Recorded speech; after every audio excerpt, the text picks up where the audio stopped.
오태우래 시사본부.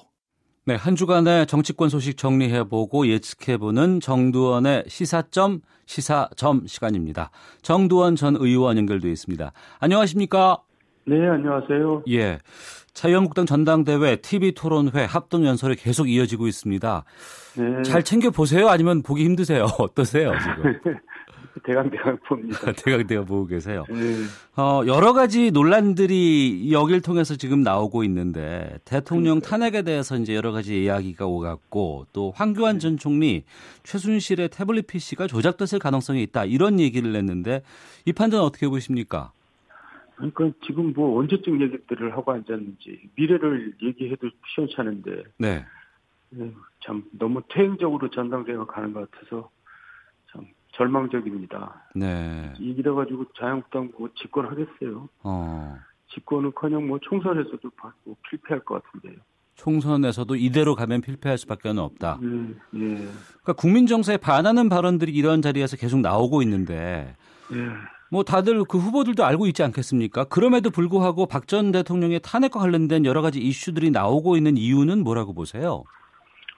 그러니까 아직도 그 표를 의식해서 그러는 거죠. 네. 그러니까 이제 아무래도 책임 당원이란 당원은 이제 당비를 내는 당원들이고, 예. 그 당원들이 지역적으로 이제 영남 쪽에 많이 편중돼 있고, 또 연령대도 굉장히 높은 편이고, 예. 그러니까 그 표를 의식해서들 거기에 이제 발이 묶여 있는 상황이죠. 예, 자유한국당이 지금 국민들한테 비춰지는 모습이 너무 박근혜 그늘에서 못 벗어나고 있다 이런 인식으로 이제 비춰지겠죠.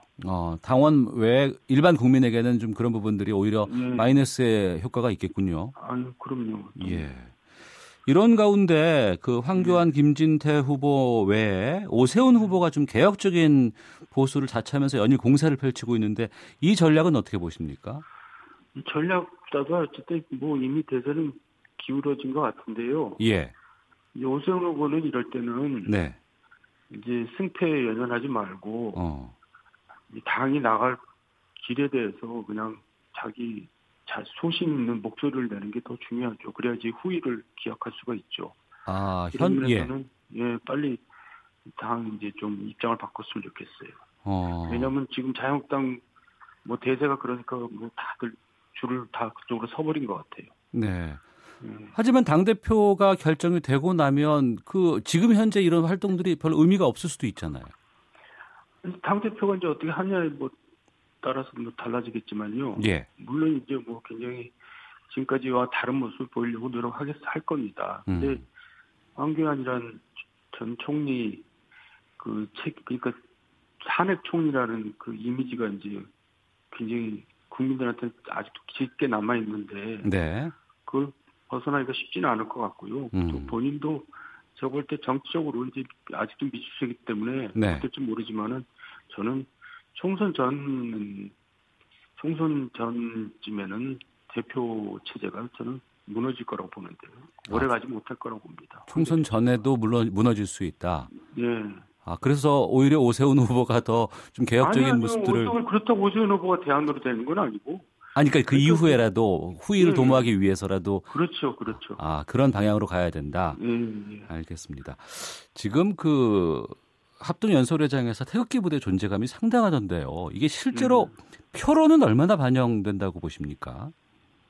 표는 한 줌도 안 되죠. 근데 워낙 시간들이 많은 분들이고 그분들은 또 그동안 한 2년간 예행 연습들을 많이 해가지고 지금 전당대회를 거의 난장판으로 만들고 있는데 참 이건 정말 한나라당의 이제 쥐약이죠. 쥐약. 한나라당이란다. 자유한국당의 쥐약 같은 존재인데 그리고 저는 태극기 부대, 태극기 세력이란 말도 너무 태극기를 모욕하는 것 같아서 정말 듣기 싫어요.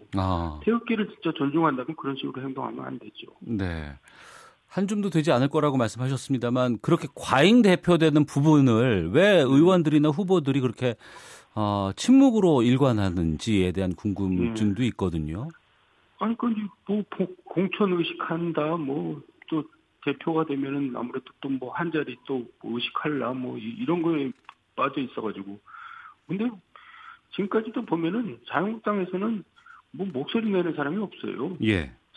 제대로 자기 소신 있는 목소리 내는 사람을 들어본 적이 없었고, 저도 방송을 하지만 네. 방송에 그런 분들이 나오려고 하지도 않고, 네. 또 섭외가 돼도 나와도 뭐 별로 이렇게 방송에 도움이 안 되는 얘기들만 하고 그러니까 자유한국당의 그 면면들이 저는 한계가 있는 것 같아요. 네, 저희도 좀 의견을 듣고 싶어서 여러 곳에 좀 연락을 좀 드리고 있는데 도무지 잘 나오시려고 섭외가 잘 안 되죠. 예, 잘 안 나오시려고 하세요. 제가 잘 알아요. 그런데 이제 편파 방송이다 그러는데 뭐 어느 정도 그런 면도 있을 수 있지만은 일단 네.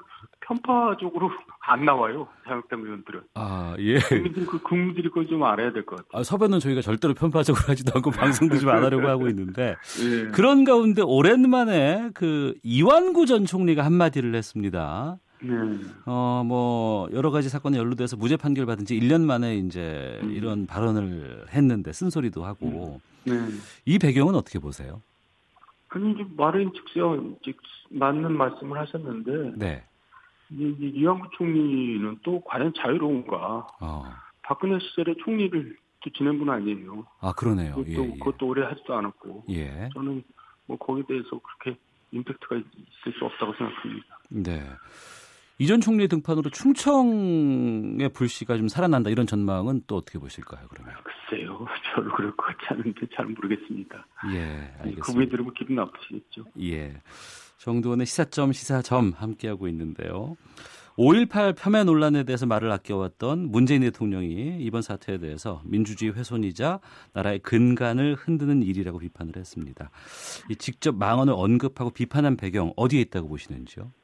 아니 진짜 지금 5.18을 부정하면은 지금까지 국가에서 6차례나 네. 이제 조사해서 확인한 사실을 이제서 부인하면 어떻게 하겠다는 건지.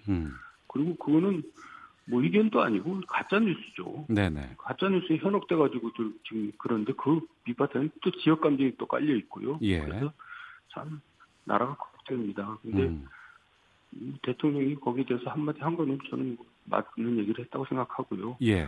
자유한국당에서 빨리 이런 조치를 여기에 대해서 단호한 조치를 취해야지 국민들이 납득을 하지. 그렇게 어영부영 넘어가면은 국민들이 납득을 하겠어요. 그러니까 지금 지도부가 지금 역할을 못 하고 있는 것 같아요. 예.